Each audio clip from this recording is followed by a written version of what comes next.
This is Physics 156, and we're in Chapter 3, Working Problems.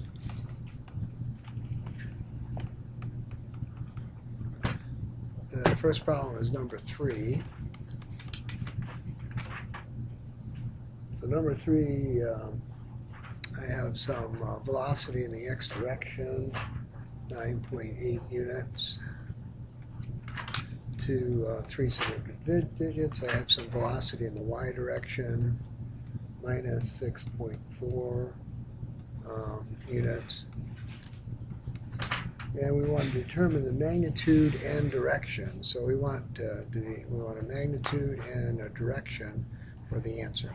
So what we're going to do is we're going to take our calculator and make sure the mode is rectangular and the mode is polar. So the mode on my calculator is r angle theta. I then go and put in 9.8 plus minus 6.9 times I, the imaginary operator, hit the enter button, and I would write down my answer as 11.7 at an angle of minus 33.1 degrees.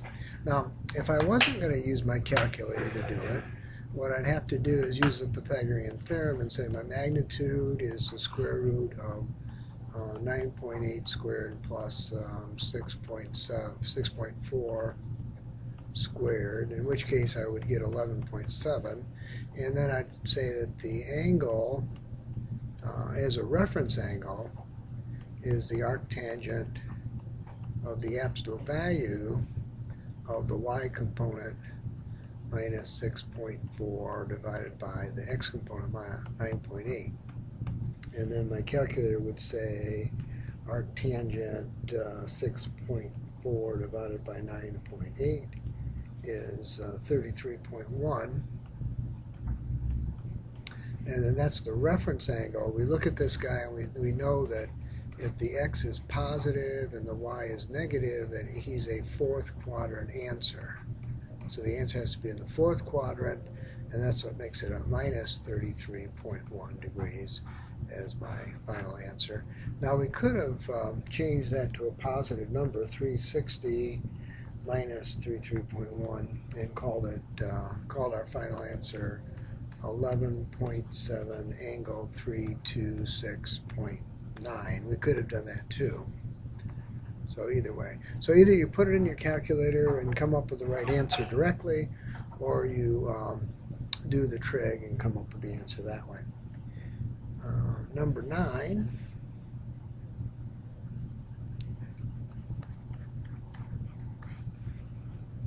We have 3 vectors as shown in a picture below. Determine the sum of the vectors. Give the resultant in terms of components, magnitude, and angle with the x-axis. All right. So again, if I were going to do this problem on my calculator, what I would do is I would take my calculator and put it in mode A plus BI. All right, so now I've got it in the right mode, and then I would say 44 second function complex angle 28 plus 26.5 second function complex angle, and in parentheses I put 180 minus 56, so I get the right angle in. And then I'd say plus 31 second function complex angle 270, hit the enter button, and my calculator says the answer is 24 at an angle, no, I don't want an angle, so 24 is my x component, and 11.6 is my y component. And I have three significant digits, so I'll go back and look at it again. 11, so it's 0.0. So that would be my answer. 24.0 is my x component, 11.6 is my y component. Now, if I wasn't going to use my calculator to get it directly, I would have to go and say my A is 44 angle 28, and my B is 26.5 angle 180 minus 56, 124, and my C is 331 angle 270. And then I'd say, well, what are the x and y components of each of these guys? So, well, this is going to be 44 cosine 28. This is 44 sine 28. This is 26.5 cosine 124, 26.5 sine 124. This is a 0, and this is a 31. And then I go back in my calculator and do the math. 44 times cosine 28. We'll call it 38.9. 38.8. And 26.5 cosine 124 minus 14.8. 44 sine 28, 26.6, 20.6, 26.5 times sine 124,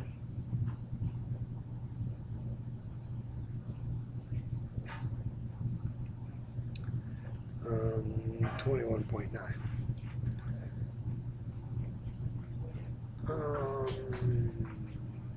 I don't think so.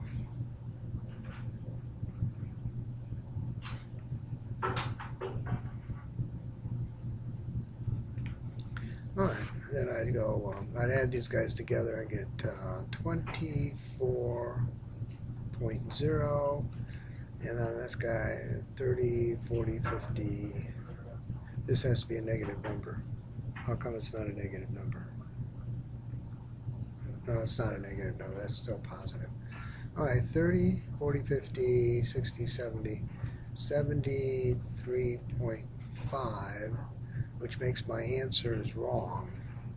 Why were my answers wrong? Oh, this is a negative 31, right? Alright, so if that's a negative 31,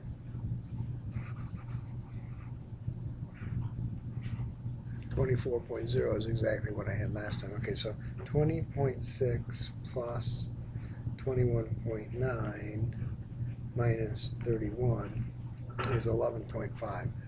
Okay, so that is consistent with what my calculator gave me, 11.5 in the y direction. So I'd have, if I wasn't going to just put it in my calculator and my calculator do it, then I would have to go and break it up into x and y components and add the x's and y's and come up with my answer.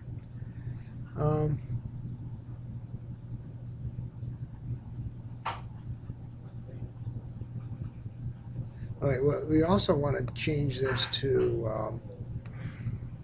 back to polar form. So I would go and put my calculator in polar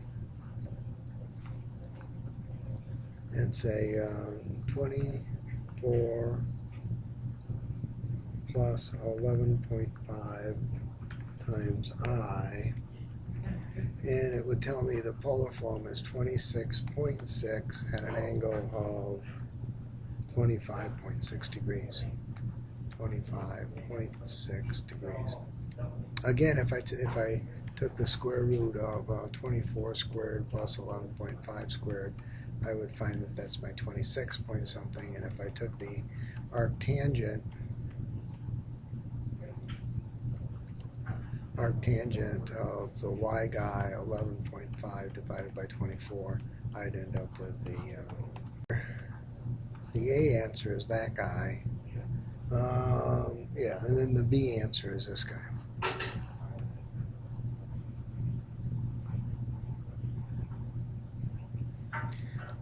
Number, what was that? It was 9. We're going on to 13. For the vectors given in figure 355, determine those guys. Okay. So we got number 13. So we want A minus B plus C, and we want A plus B minus C, and we want C minus A minus B. And it doesn't say what it was, but we'll leave it in rectangular form, I suppose, or polar form or something. So we would take the x and y components again, which we already have. So for A, 38.8, 20.6. For B, it would be 14.8, and then a minus 21.9, and C would be 0 and minus 31. So we would do that, and then for the next guy would do the same thing, x and y components. A is 38.8, 20.6, B is minus 14.8, 21.9, 0 and 31, and then x and y components, 0 minus 31, minus 38.8, minus 20.6, plus 14.8 minus 21.9. And then we'd add those up individually and come up with what we need. So changing colors again, 6, 1 to carry 3, 1 to carry 5, and that would be a, well, minus 31 minus 21.9 plus 20.6 minus 32.3. And then this guy here, 0, 4, 24. And that guy, 20.6 plus 21.9 plus 31. 73.5, and then this is still 20 minus 24, 31 plus 20.6 plus 21.9 minus 73.5. All right, now it's just a matter of then converting them back into polar form for a final answer. So that's my rectangular form. So we'll do that. My calculator is currently in polar form, so that's good. 51.6 minus 32.3 times I. So this guy's going to be 62.6 angle minus 31.1.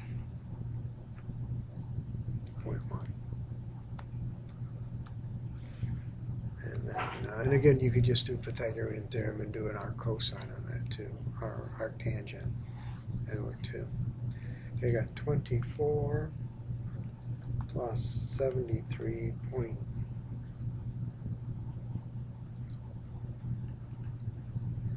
times I, the imaginary operator, and I'd have 77 and an angle 77.3.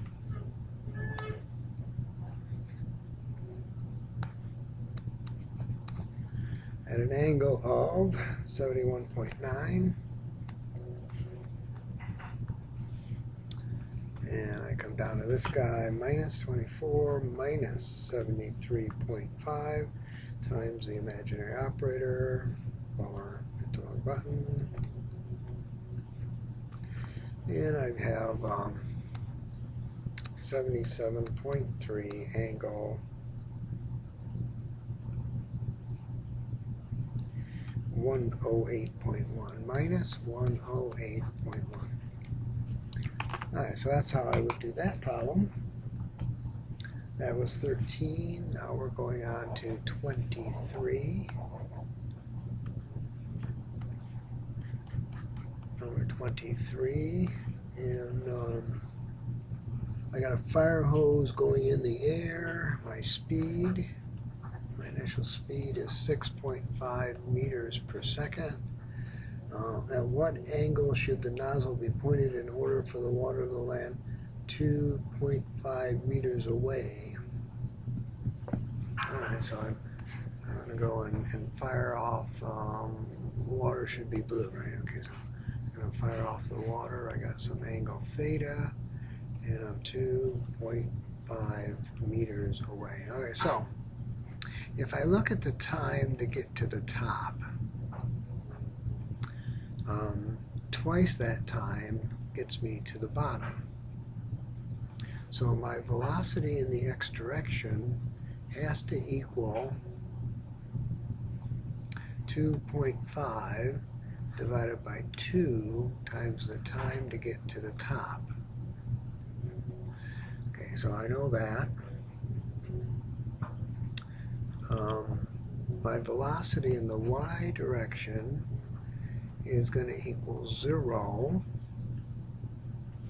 when I get to there. So my position in the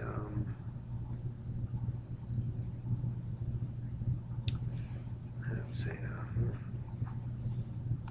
my velocity in the y direction is equal to velocity naught minus AT. Velocity naught minus 9.8 meters per second. Alright, and my position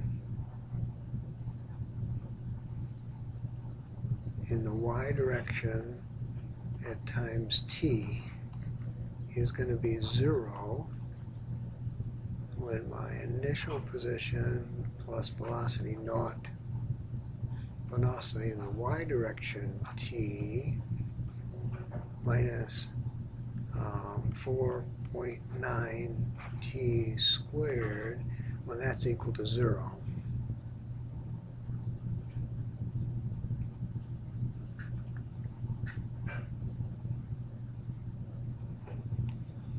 Okay.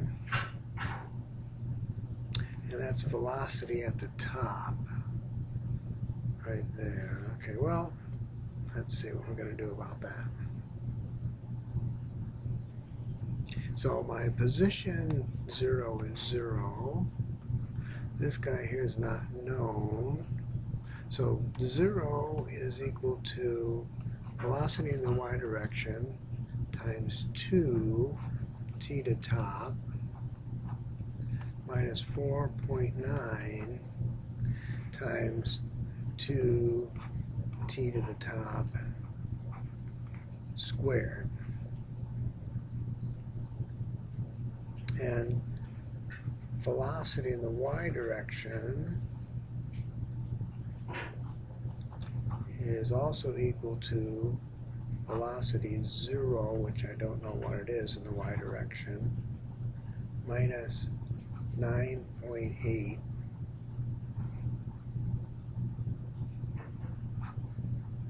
t to top, and that's going to be equal to 0 when I'm at t at top. Okay, so t when I get to the top is going to be velocity naught in the y direction divided by 9.8. Okay, so that's the t to get to the top. And if I substitute that back into him, I get that velocity in the x direction is equal to 2.5 meters divided by 2 velocity naught in the y direction divided by 9.8.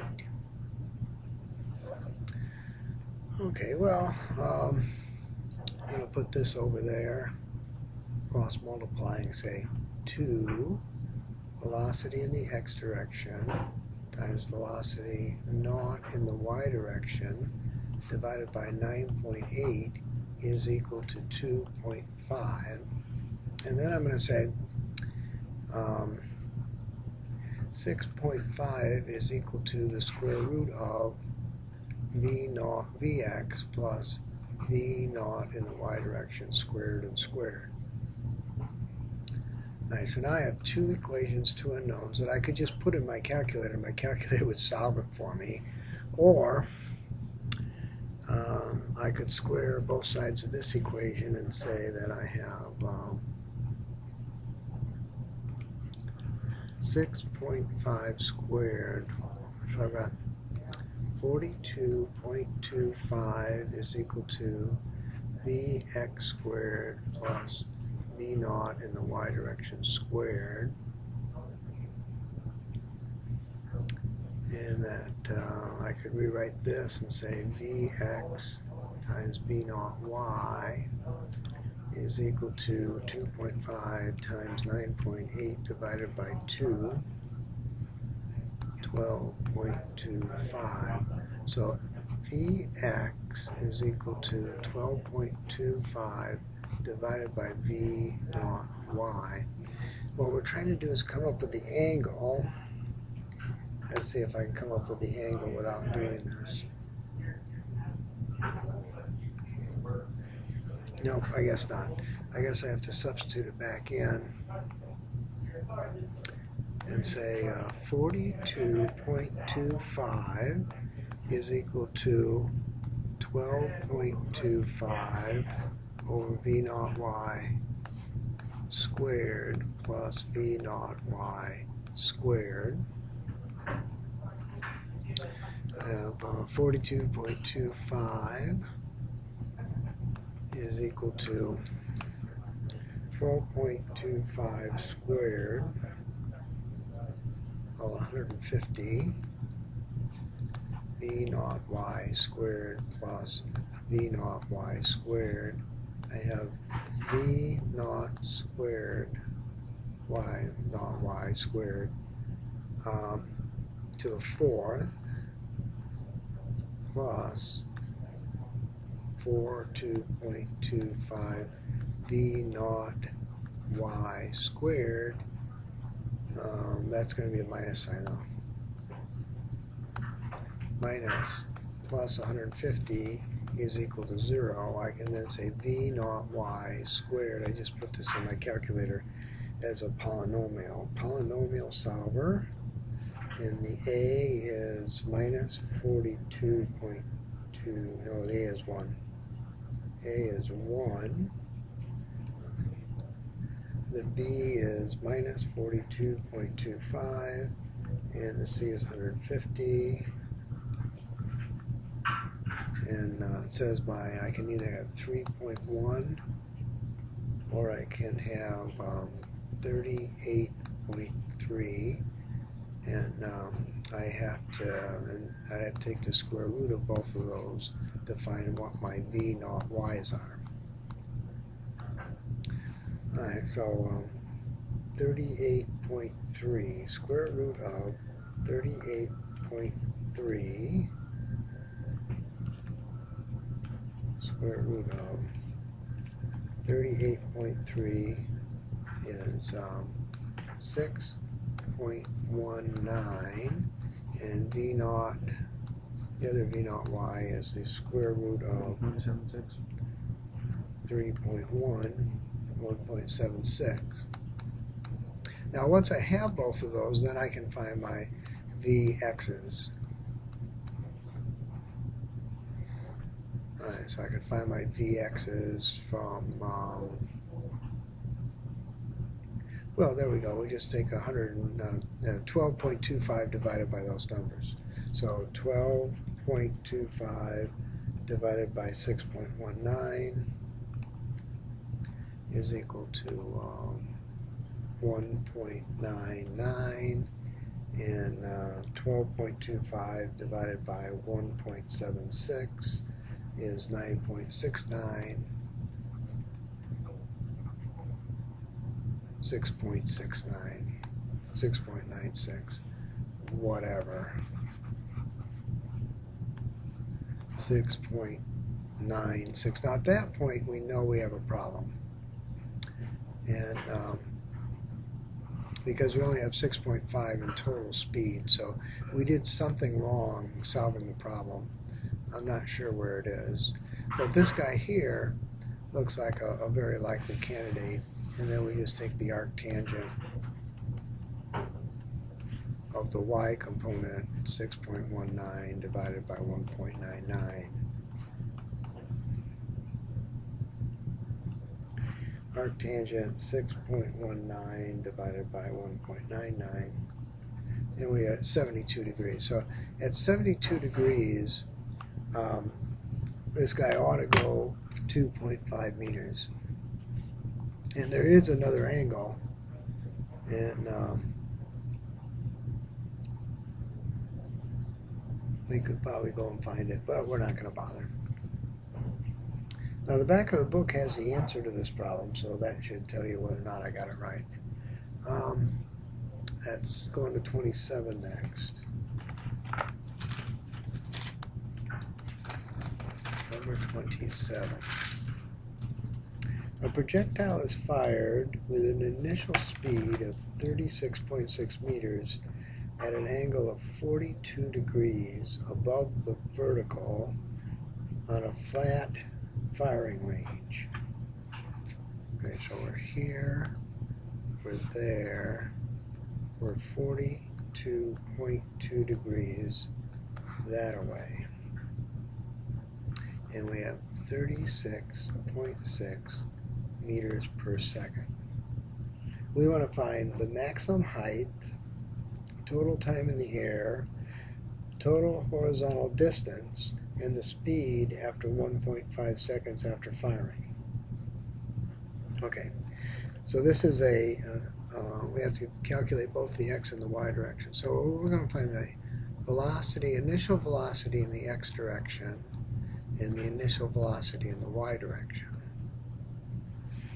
Okay, so I'm going to take my calculator, make sure that I am in rectangular mode, and I'm not. So I'm going to put my calculator in rectangular mode, and then I'm going to go 36.6, second function complex, angle 42.2.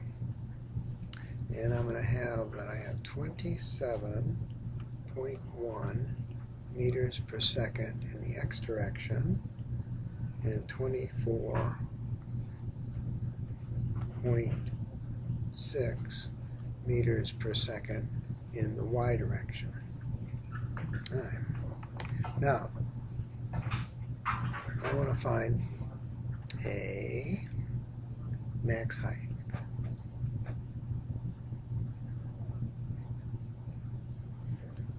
I want to find B, time in air. I want to find C, horizontal distance. And I want to find D, speed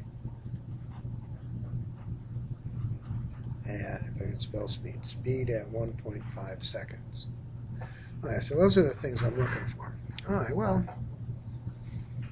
if I ask myself, velocity in the y direction is going to be 0 at velocity not in the y direction minus a t. Okay, so t to top. T to top is velocity not in the y direction divided by 9.8. Well, we already know velocity not in the y direction is 24.6 meters per second divided by 9.8. Use our calculator.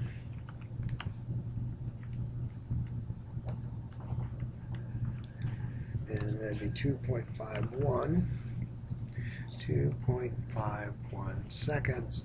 We want to know total time. Total time in air is twice that amount, so that'd be 5.02. 5.02 seconds is the total time in the air.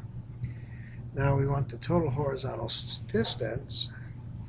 So we know the total time in air, 5.02 seconds, and we know the speed in the x direction. Speed in the x direction is 27.1 meters per second. So we know the horizontal distance times 2 times 27.1, 136 meters. Now we want the maximum height. So we want the height in the y direction. Y at 2.51 seconds is going to be initial position, which is 0, plus the velocity in the y direction, 24.6 meters per second times 2.51, minus 1/2 9.8,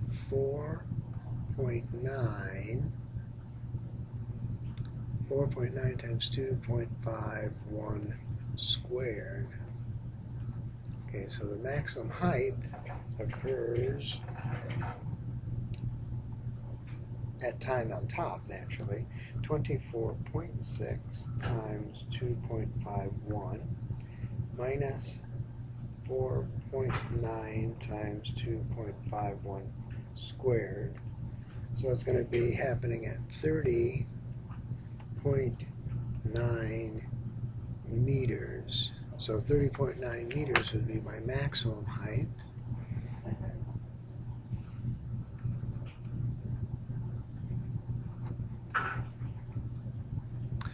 And then the next thing we want to know is the speed at 1.5. Okay, so my velocity in the x direction at 1.5 seconds is equal to my velocity on. It hasn't changed any, so that'd be 27.1. And the velocity in the y direction at 1.5 seconds would be my initial velocity, 24.6 minus 9.8 times 1.5. 24.6 minus 9.8 times 1.5, 9.9 meters per second. So my velocity at time 1.5 is going to be square root of 27.1 squared plus 90.9 squared equals. And all they wanted us to answer is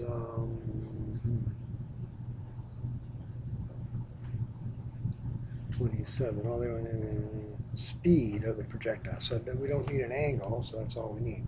27.1 squared plus 9.9 squared equals second function square root second function answer. So my speed is going to be 28.8 meters per second. And that's 27, looking at 59. 59, a projectile shot from the edge of the cliff. 150 meters high above level ground. Initial speed this, angle that. Determine the time it takes to hit point P. Determine the distance x.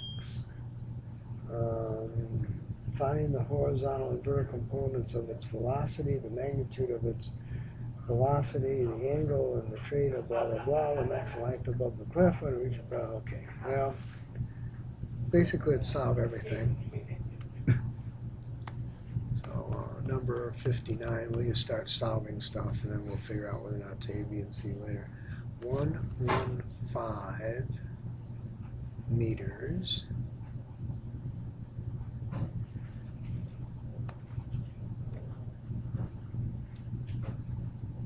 35 degrees, 65 meters per second, and then I guess that's all we have. Okay, so we want the initial velocity in the x direction and the initial velocity in the y direction. So we'd go 65 cosine 35 and 65 sine 35. Or we'd put our calculator in the right mode and have our calculator do it, either way, depending on what you want to do. Okay, so 65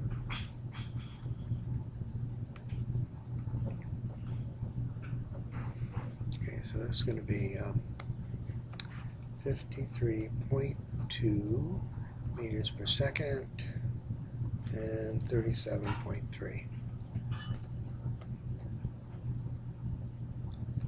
meters per second.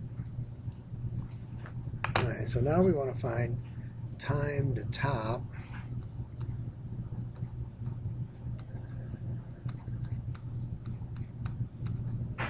So velocity in the y direction is velocity naught in the y direction minus 9.8 t.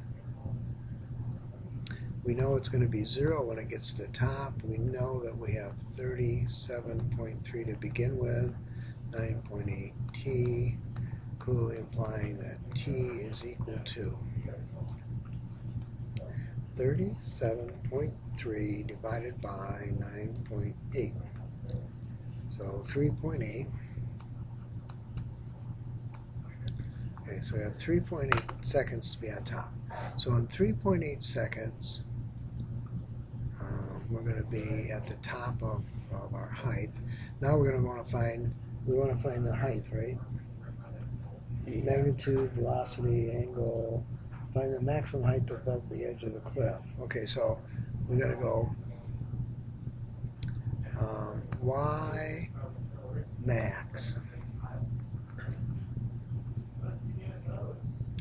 is going to happen at 0 plus 37.3 t minus 9.8 t. Minus 4.9 t squared. So that's going to be 0 plus 37.3, 3.8 minus 4.9, 3.8 squared. And that's maximum height above cliff. Above cliff. 37.3 times 3.8 minus 4.9 times 3.8 squared. 71. We'll call it 70. Yeah, we'll call it 71. 71 meters. So that's F. Okay, so we found F already. All right, well, that's fine. Now we have to find the time that it hits bottom. So y of t is going to be 0. The time to get the bottom. Y naught 115 plus v naught in the y direction times t minus 4.9, which is 1/2 on 9.8, by the way, times t squared. And we're going to want to solve for t. We should get two answers, one positive and one negative. The negative answer is the time before time of fire I would have to shoot in order to get here at time 0. So I'm going to disregard that guy. I'm going to go to my calculator, second function, polynomial solver, put in minus 4.9 and a 73.3 and a 115, and it tells me my times are going to be minus 1.43 and 16.4. So this would be the time of flight. Do we need that one? Determine time taken. Yes, so that's my A answer, sitting right there. All right, now I need the horizontal distance. So in the x direction, x at 16.5 is going to be 0 plus my velocity in the x direction, which was 53.2 times 16.4 seconds.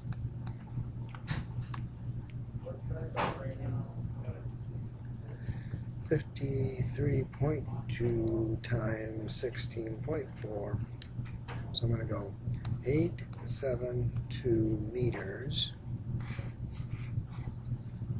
And that's my distance x. So that's the B answer. So I have A and B and F. C wants the horizontal and vertical components of velocity. So there's my C answer right here. That's my C answer. The magnitude of the velocity and the magnitude made by the velocity with the horizontal. That doesn't make any sense.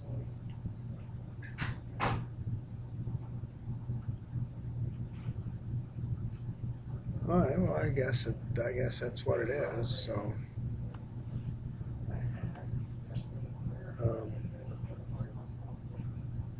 velocity naught is 65 meters per second. We'll call that the D answer, and the E answer is 35 degrees. 35 degrees. I don't understand why they want that, but that's okay. All right, looks like we're done. Okay. Thus ends Chapter 3, Problems, and we will